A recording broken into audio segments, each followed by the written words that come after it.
Bonjour patenteux et patenteuses. Aujourd'hui dans cette vidéo, nous aborderons les risques et les dangers de l'électricité. Bonne vidéo!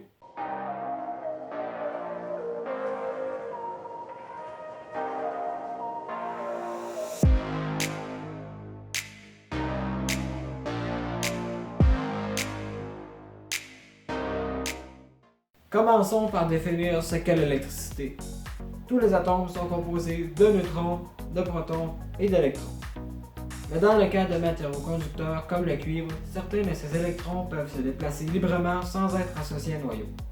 Ces électrons sont appelés électrons libres. Ils sont symbolisés par une flèche dans le schéma. Lorsque plusieurs électrons libres se déplacent dans le même sens, alors on a un courant électrique. Voici les différents termes électriques que je vais utiliser dans cette vidéo. Le voltage, l'ampérage, le type, la résistance et la fréquence. Voici une analogie que l'on peut facilement faire avec l'eau pour mieux comprendre.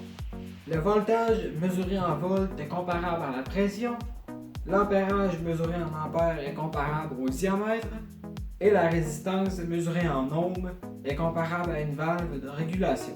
Les types de courants sont AC et DC. AC pour Alternative Current ou courant alternatif et le DC pour Direct Current ou courant direct. Le courant continu se situe en haut du zéro lorsque sa tension est positive et il se situe en bas du zéro lorsque sa tension est négative. Le courant alternatif, quant à lui, oscille de haut en bas du zéro selon une fréquence donnée. Ce qui m'amène à vous parler de la fréquence. La fréquence, c'est le nombre d'oscillations par seconde qu'effectue une onde. La fréquence est mesurée en Hertz. Maintenant, voyons les effets que chacun de ces facteurs ont sur un corps humain. Les effets biologiques de l'électrisation sont le picotement, la secousse musculaire, la tétanisation, la rétention respiratoire et la carbonisation. Un courant électrique devient dangereux lorsque celui-ci passe par le cœur, car cela pourrait entraîner une fibrillation ventriculaire, soit l'incapacité de pomper le sang correctement. La secousse musculaire, c'est une action involontaire qui va soit nous faire lâcher prise ou non. La tétanisation se produit lorsque la secousse musculaire n'a pas fait lâcher prise de la victime ou que la tension est trop élevée pour que le système nerveux ait le temps de réagir en AC. Mais en DC, le système nerveux n'a jamais le temps de réagir puisqu'il est constant. En DC comme en AC, la tétanisation n'est pas possible si le voltage et l'intensité est trop faible. Le AC oscille selon une certaine fréquence.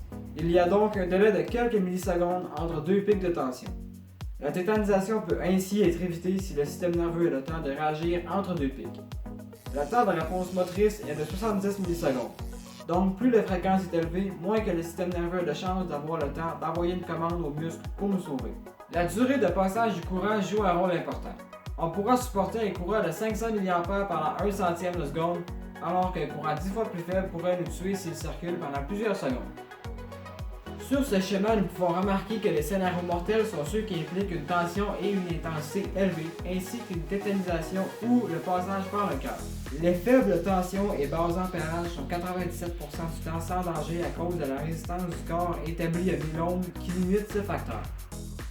Si l'électricité se déplace facilement dans notre corps, c'est qu'il possède déjà les infrastructures nécessaires au transport de l'électricité. Ce sont les nerfs.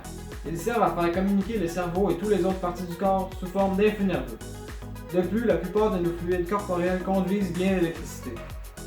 Finalement, l'électricité, c'est comme n'importe quoi. En prenant des bonnes précautions de sécurité, les accidents diminuent drastiquement. Les accidents restants étant des accidents imprévisibles.